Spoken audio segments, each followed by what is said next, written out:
Hi, everyone. Thanks so much for listening. The U.S. Supreme Court almost 100 years ago recognized the parental right, quote, to direct the upbringing and education of children under their control, end quote, in the Pierce versus Society of Sisters ruling in 1925. Our guest is boldly standing to protect this legal right that is massively under assault today. Attorney Theresa Sidebotham specializes in employment, religious, and nonprofit law and child safety. She is also the founder of Telios Law, representing individuals, businesses, and ministries. She joins us today to empower us to understand our parental rights and how to protect them along with our children from the war that is being waged against them. Another way we can protect our children is to teach them about health. I could not be more excited to share with you Doctors Mark and Michelle Sherwood's Kingdom Fuel and Kingdom Candy. The Kingdom Fuel is more than just protein powder, but it has other powerful, healthy ingredients in it. And then also this meal replacement bar, Kingdom Candy. Don't tell anyone, but it has spinach and kale in it. So go to sherwood.tv/mission to save 10%. That's sherwood.tv/mission. And then type in mission at checkout and try some bars and get some Kingdom Fuel. I'm doing a 30-day Kingdom Fuel challenge. If you want to join me, they have vanilla and chocolate. So go to sherwood.tv/mission and then type in code mission at checkout. And let's get healthy together.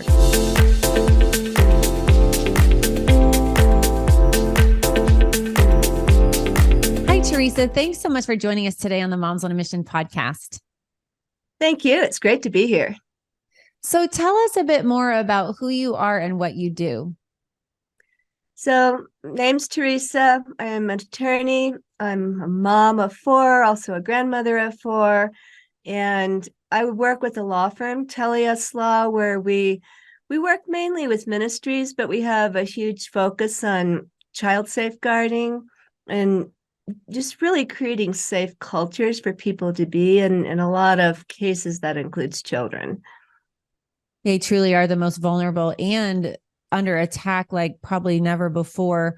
I just love the concept of educating ministries. I know in your Telios Law that you have something called Telios Teaches. Could you explain that to us? Telios Teaches is our training affiliate, mostly targeted for ministries, but it helps ministries with child safeguarding training, and then that whole area of HR compliance or sexual harassment training, racial reconciliation training, with the difference that we take it from a scriptural perspective, and we take everything from the perspective of humans made in the image of God and interacting with each other in ways that God's called us to do. Yeah, because the current training is the diversity, equity, inclusion, where you have the oppressed and the oppressor, and you judge people by the color of their skin, not the content of their character or their heart. So really, this DEI movement has been a reverse discrimination type of teaching. So I love that you have a Christian perspective and are truly teaching unity and things of that nature based on the Word of God. Yeah, we are brothers and sisters in Christ. The kingdom of God actually is very diverse. It is very inclusive. And so we want to reframe to be thinking about it the way God thinks about it, and, not with the human errors that get introduced into it. Exactly. So you mentioned child safety. What does that look like when you're working with ministries and that type of education? So with ministries, we're encouraging them to have great child safeguarding programs. So that would be screening, background checks, good policies, training, good responses, just a great environment to keep kids safe. We work with the Evangelical Council for Abuse Prevention, which is a fantastic organization that's focused on child safeguarding. And we're both on the prevention side, especially with Telios Teaches, and we're also on the response side. So if you get some kind of allegation, how to report it, how to respond, maybe to investigate, if there's any disciplinary action, because these are very shocking and confusing matters for a ministry to have to navigate. So we step in and help them navigate that. And how long have you been in existence now? It's been about 12 years. 12 years. And where did you come up with the name Telios? Actually, my husband thought of it.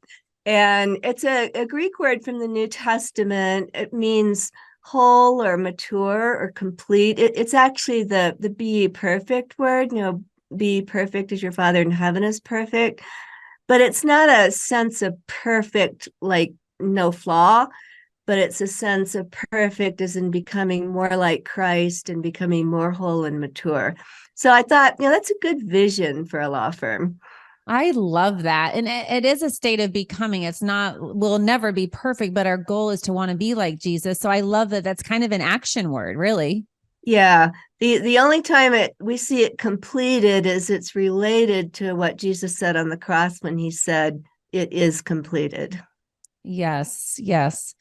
Well, I wanted to transition to some of your opinions about these things that are going on with children. You did mention that one of your focuses is child safety. And so many of us have seen that disturbing video of Senator John Kennedy reading aloud the sexually graphic passages from the books Gender Queer and Lawn Boy. I think that might have gone viral. I know it's been all over.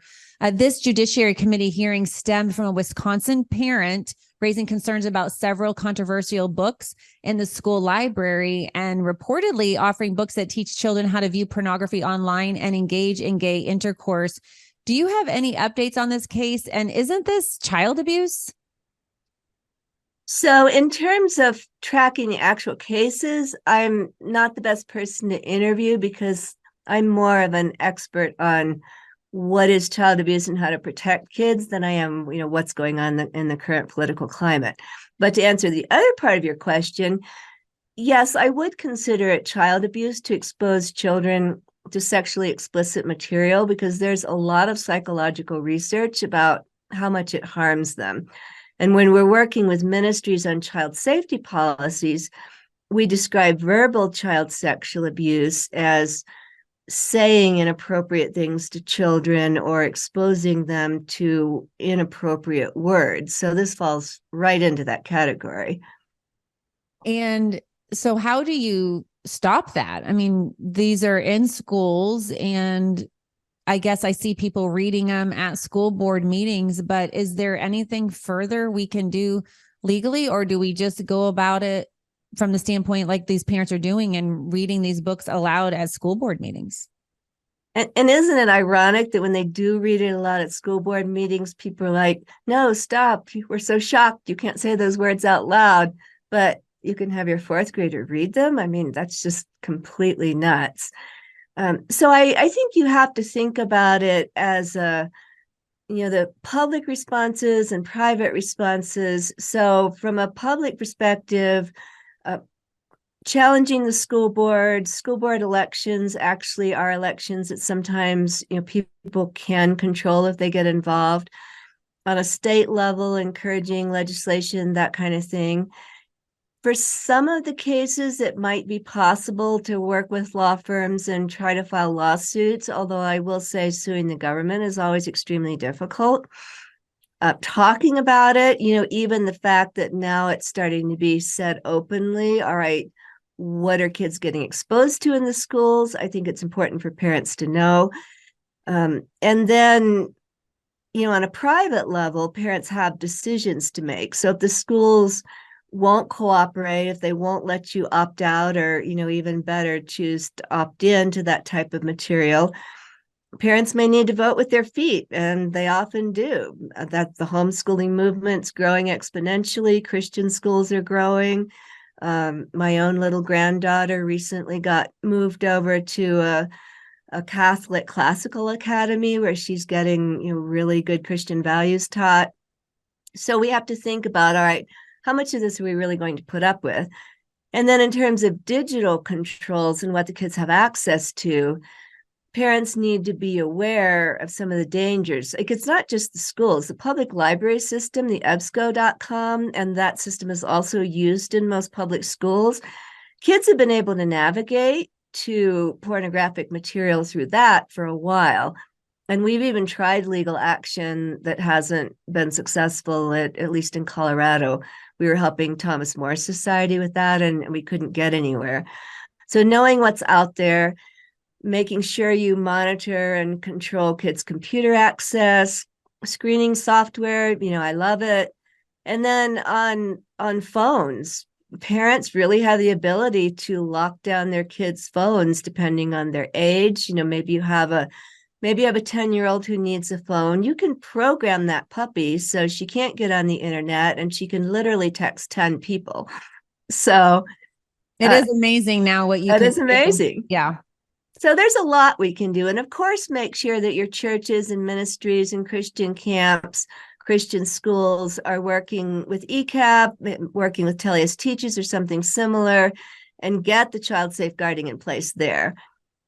I wanted to ask you, do you think these books have been in the libraries for a long time, or do you think they got injected maybe a little bit before 2020? Because I feel like after 2020, kids were home, parents were hearing and seeing what was being taught. I mean, is it, in your opinion, do you think this has been going on for a long time?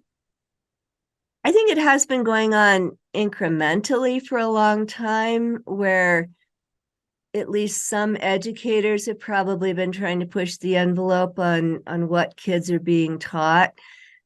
This blatant shift to what we would call actual pornographic or explicit material, I think it's more recent. I haven't done any kind of in-depth study on the publication years of the books or exactly when they might have gone into the libraries. That may be out there somewhere. But it's definitely push, push, push until you can't push anymore, right? Which is why you're advocating and I'm advocating. Let's push, push, push back the other way. That's right. And just encouraging parents to take a stand, because I know some of this is overwhelming. And I know that it can be so overwhelming that you're afraid of being targeted or teachers not liking you or your kids getting targeted. But we have seen that the left is not stopping. I mean, Satan doesn't stop. The devil doesn't stop. He keeps pushing. And the Bible clearly says, don't give the devil a foothold. So it is our duty to stand up and push back. I wanted to transition to, you are an expert on child protection laws and legal and ethical issues related to churches and ministries. Should parents be given the option to allow their school-age children to opt out from reading these sexually explicit material? Because I haven't seen that offered really in public school. I know you mentioned opt in or opt out, but have you seen schools offering this? It depends on the state. So parents do have a constitutional right to direct the education of their children, which gives them at least some rights vis-a-vis the public schools.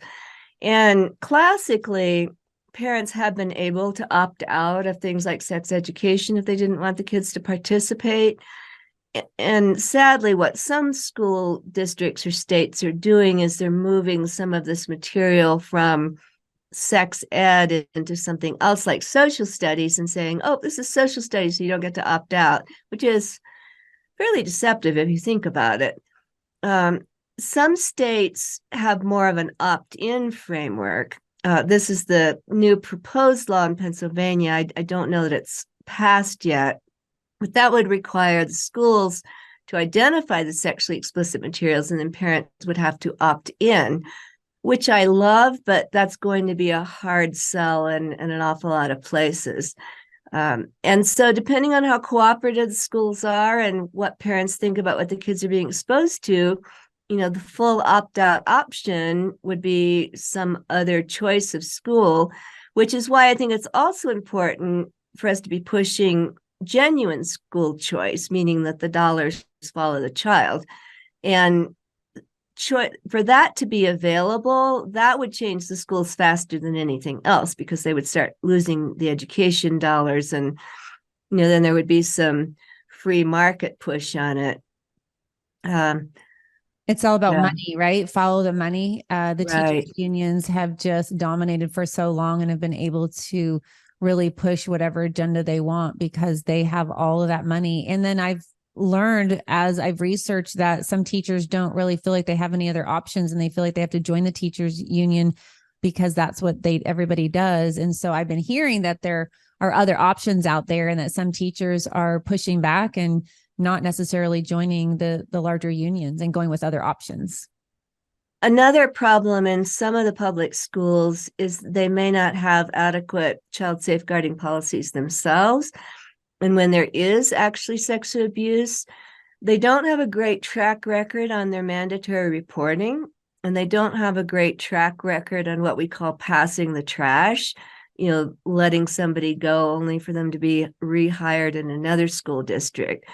So that's another surface of attack that parents need to be aware of with respect to their kids. And a lot of parents very rightly are upset about it because of their religious beliefs or because they feel like constitutionally they should be directing the upbringing of their child, which they should.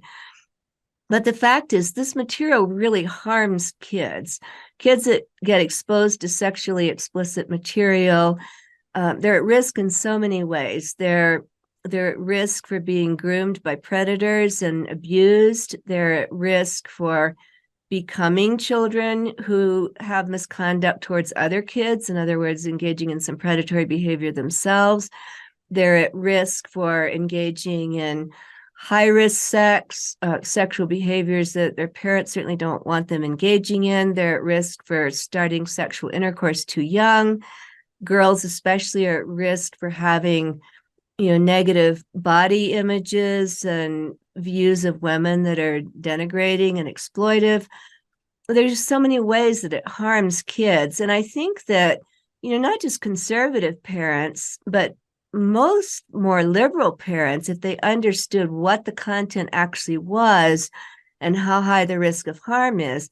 So just to give an example, one thing that was mentioned in one of those books is here's how you upload a photo of yourself onto an app and see who else is in the area that's homosexual. And this would be for a gay kid. But the fact is, gay kids are very high risk for being sexually abused. So why would any child of any orientation or gender be encouraged to upload a photo of themselves to expose them to adult predators? I mean, that's just nuts, regardless of where your position is on sexual orientation. It's putting a child at risk. So I think conversations where we discuss it and encourage parents across the spectrum of politics to say, whatever we believe, can we agree that it's not going to help our 8 and 10 and 12-year-olds to get exposed to sexually explicit material? Yeah, it's not even political. It is spiritual. The battle is spiritual, but it's a moral issue and it's the right thing to do. And there's so many studies that show when, like you were mentioning, when kids are exposed to this, or if they're sexually abused as a young child, they act out sexually when they're older. So this is not rocket science. It seems quite logical that parents on both sides of the aisle would want to protect their children.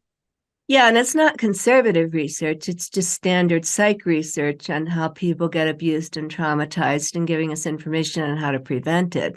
So, any child alive, we all should deeply care and want to keep them from being harmed. Exactly.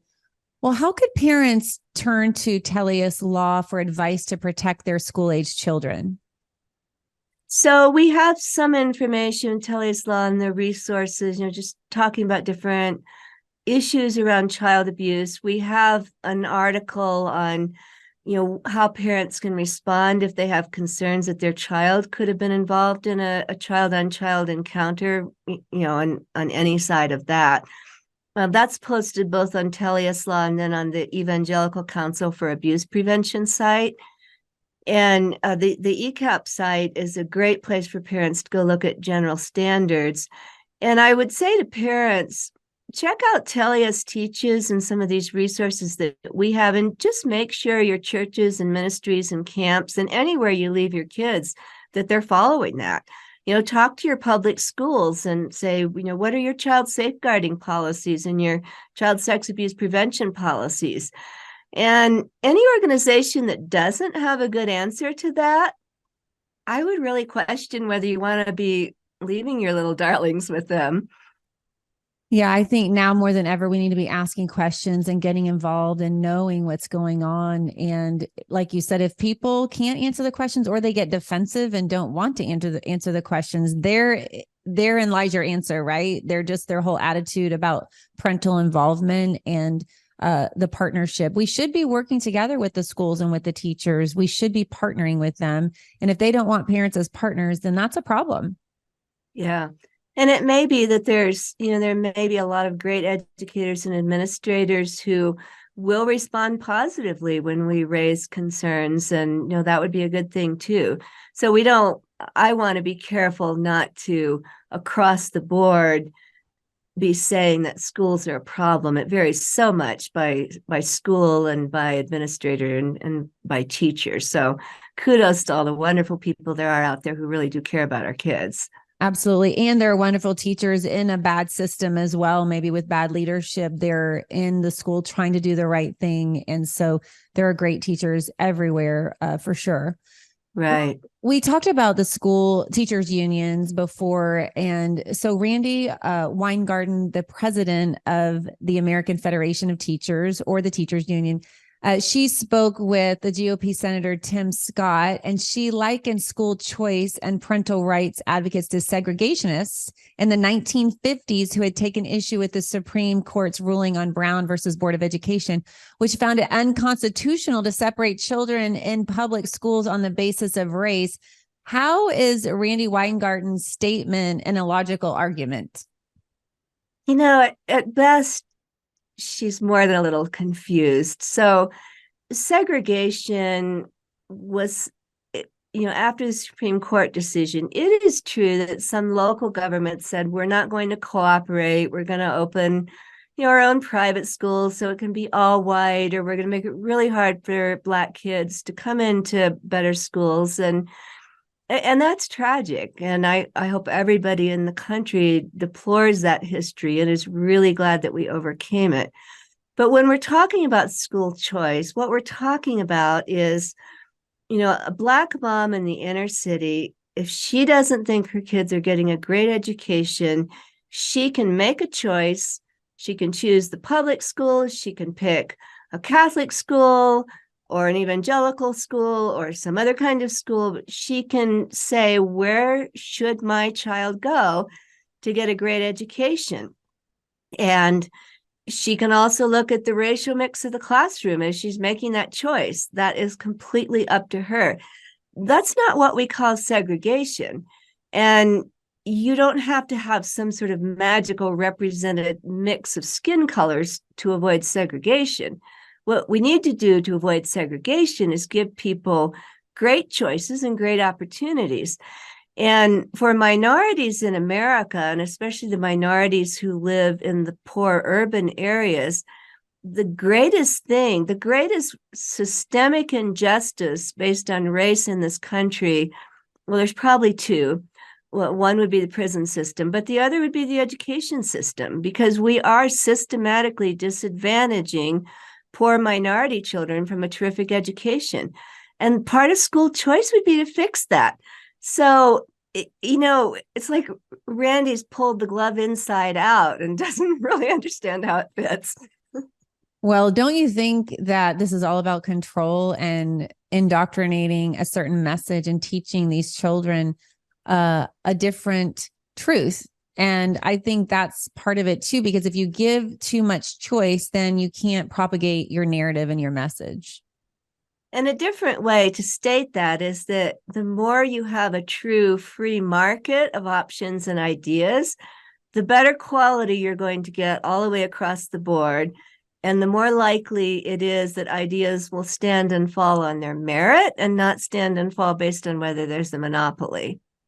Right. But you see this attack on meritocracy all over America with the Marxist agenda that's being really propagated. We can see it with the Hamas and Israel situation in the universities and even in the elementary schools. It's just so saddening to see the monopoly of the ears, the listeners, and they're able to inject this ideology into the classroom. And then we wonder why we see these older kids burning the flag and pushing statues over and things like that.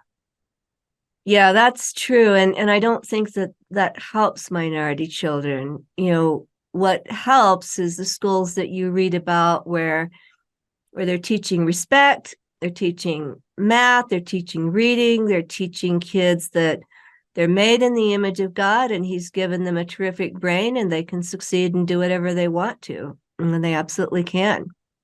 Right. And it's just so sad when the Bible is not referenced, because that is our source of truth and the only truth. And when you tell a certain skin colored child that because of their skin color, they can't do something. Well, first of all, it's a lie. But secondly, how awful to have to hear that as a child and think that you're oppressed your whole life, you're a victim, and that you can never rise above any of that. And you're boxed into this label your entire life. I just find that so heartbreaking. That is heartbreaking. And where we want to take kids is, resources that talk about, maybe what it means to be a minority, but then what it means to succeed. So a great example, that movie A Million Miles Away, about the first astronaut who had been a migrant farm worker, and it told his story. And that was amazing because it showed a lot of the Latino culture and the family values and strengths and what they came from, some of the disadvantages, what they had to overcome.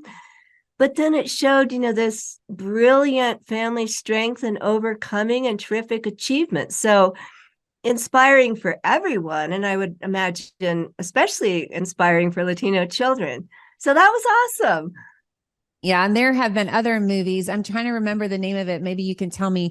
The African-American lady who helped them land on the moon, and she was doing the mathematical Hidden Figures. Yes, Hidden Figures. I have to ask my family, like, what's the name of that movie? I Yeah. love that movie. I thought it was so wonderful. And some of it made me sad watching her run back and forth between the buildings and things like that. But man, she was determined and she succeeded and excelled in spite of everything. And I just found it so inspiring. And I just love that we are seeing some movies that are showing that your skin color does not determine your outcome, and that when you do work hard and you do push, that really there is no limit.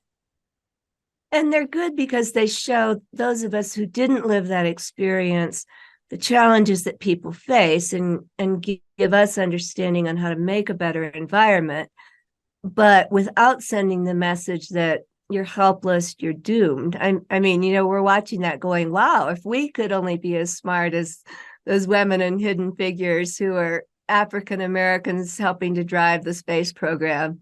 That was pretty cool. Yeah, I thought that was absolutely amazing. And it speaks to just the education back then. They didn't get to use calculators in the classroom. They were calculating this all by hand. And my child would probably hate me for saying this, but I think there is some value. I think he took an exam one time so far this year and he said, Mom, we can't use calculators. I'm like, good. That's a good thing. I couldn't use a calculator and I made it through somehow. So he's in pre-calculus and he thinks he should have a calculator all the time. So I didn't have one. So I don't know what the problem is here. So anyway, I do love those movies that are coming out to highlight. And that's a great point you make. I think that's so important for us to know those struggles, to have empathy, but also to make sure we never go back to that. And right. I think it's important also to make sure history is not rewritten and we see history for what it really was and take the good, take the bad, and learn from it all. Yeah, we don't want to pretend that those struggles and discriminations didn't exist, but we also want to celebrate that people are smart and capable and made in the image of God, and that people can do amazing things. And hopefully all of us can be part of helping other people do those things. That's right. Well, that leads me to our last question. I love that you said that. I was wondering, where can people learn more information about Telios Law and its mission? So if you go to telioslaw.com, we explain a little bit of it there. If you're involved with a ministry or business, if you want to sign up for our Telios tip, you'll get regular updates on the ministry or business side, including a very funny vlog that David Sidebotham does out of Telios Teaches, called Stupid Things People Do and What We Can Learn from Them. That sounds so great. I want to read that. That sounds really fun. Just kind of entertaining. Right. That's so great. Well, Theresa, thank you so much for joining us today at Moms on a Mission. And thank you for what you're doing to protect children and to work with churches and ministries. What you're doing is really so great, and your organization is just phenomenal. So thank you so much for coming on and sharing with us today. Well, thank you for what you're doing to inform the public, and it was my pleasure. Well, thank you. And we would love to connect with you via email. You can email us at moms@momsonamission.net. That's moms@momsonamission.net. And then as always, you can check out our website at momsonamission.net. And we would so love if you would follow us on Rumble. We are on all the platforms, but it's uncensored. And so we can't upload all of our content to all the different platforms. But if you follow us on Rumble, you get notified when new episodes are released and all of the content will be there. So just open up the Rumble app and type in Moms on a Mission and click the follow icon and then like and share our shows. So thank you so much for listening and God bless. In light of recent bank volatility and skyrocketing inflation, diversification is a must. That's why I use my good friend Andrew Sorcini at Beverly Hills Precious Metals.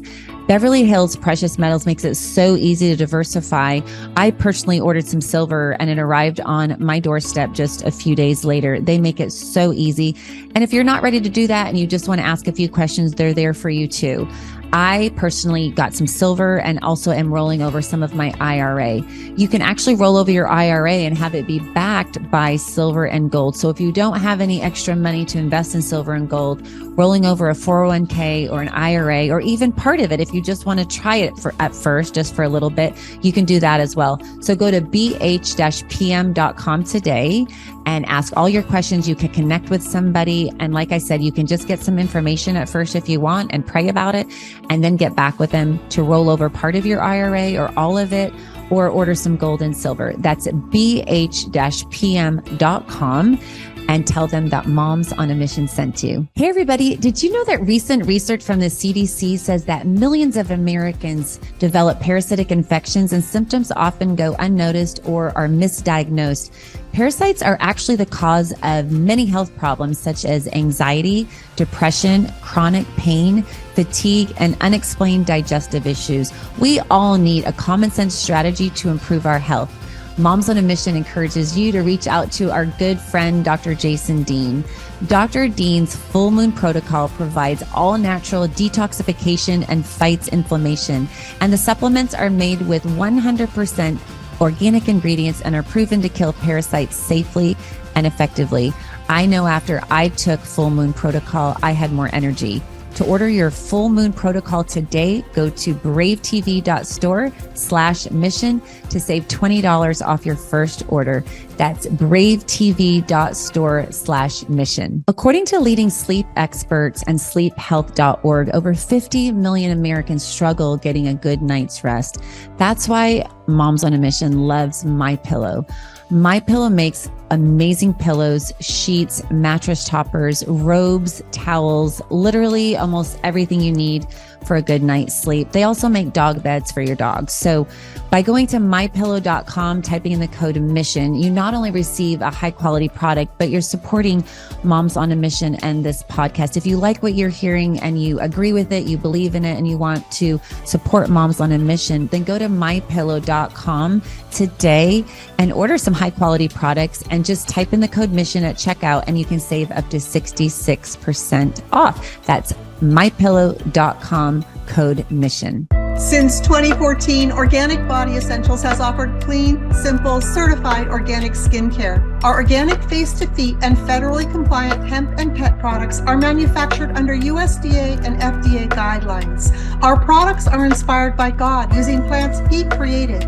In Ezekiel 47:12, it says, "The fruit is for food and the leaves for healing."